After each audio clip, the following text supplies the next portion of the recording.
Have you ever wondered what happens when a soldier's duty isn't to fight, but to save?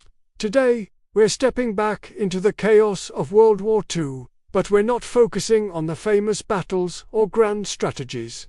Instead, we're looking at a different kind of front line, the one drawn in the sky. Not by bombers, but by a single pilot with a mission that went far beyond the call of duty. This is the incredible true story of the pilot who risked everything to smuggle refugees across enemy lines. In the heart of war-torn Europe, with borders sealed and escape routes closing, hope was a dwindling resource. For countless families trapped behind enemy lines, every sunrise brought new fears. But for a fortunate few, hope had a name, a face, and the roar of an engine. We're talking about a pilot whose identity has been pieced together from forgotten flight logs and whispered family histories, a man who saw more than just enemies on the ground. He saw people, he saw families desperate for a chance at life. His aircraft wasn't a heavily armed bomber. It was often a small, unassuming transport plane, easily mistaken for a non-threat. And that was his advantage. Flying low and fast, often under the cover of darkness or in treacherous weather that kept other planes grounded, he navigated a deadly maze of anti-aircraft fire and enemy patrols. His cargo wasn't weapons or supplies, it was human lives. Men, women, and children huddled in the cramped fuselage, their fate resting entirely in his hands. Imagine the courage it took. This wasn't a sanctioned military operation with backup and support. This was a clandestine, deeply personal mission. Every flight was a gamble.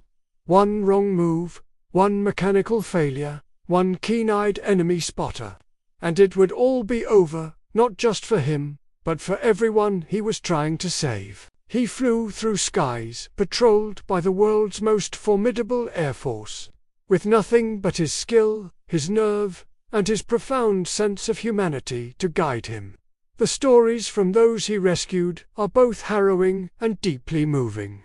One account tells of a young mother clutching her infant, praying silently as the plane bucked and weaved to avoid sun. She recalled looking at the pilot's calm, focused expression and feeling a flicker of certainty that they would make it.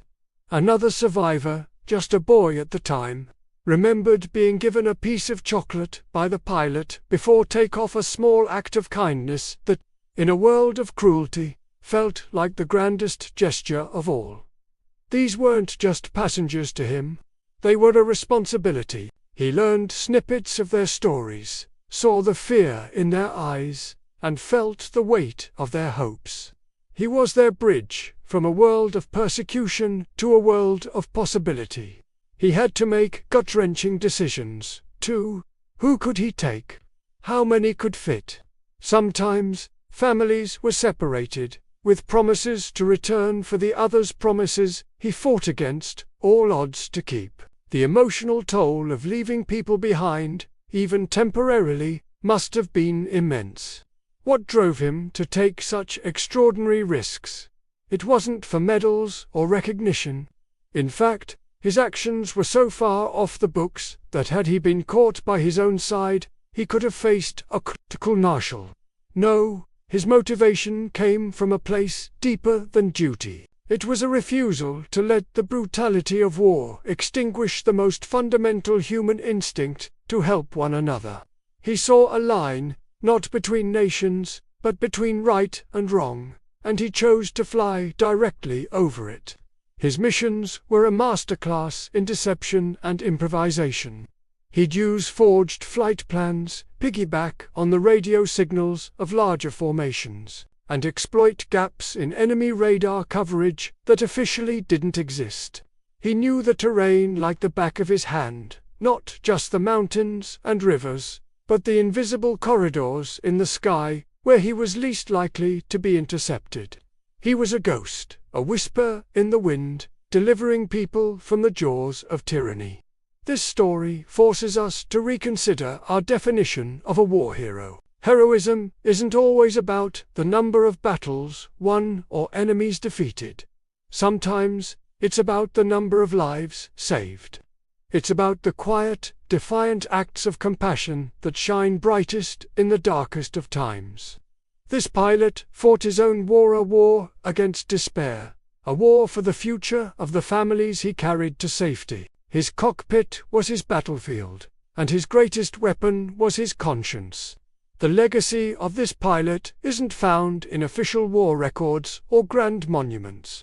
It lives on in the generations that exist today because of his bravery. It's in the children and grandchildren of the refugees he ferried across borders, who grew up in freedom, able to build lives their families once thought were lost forever. This is the human side of war. We rarely get to see a powerful reminder that even amidst widespread conflict, individual acts of courage can change the course of history, one life at a time. Thank you for joining us on WarPsyche to uncover this incredible story of bravery and compassion.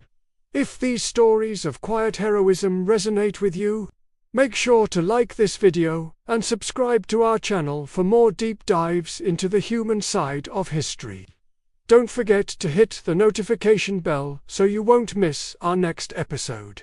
We'd love to hear your thoughts in the comments below. Until next time, stay curious and remember the heroes who flew against the storm.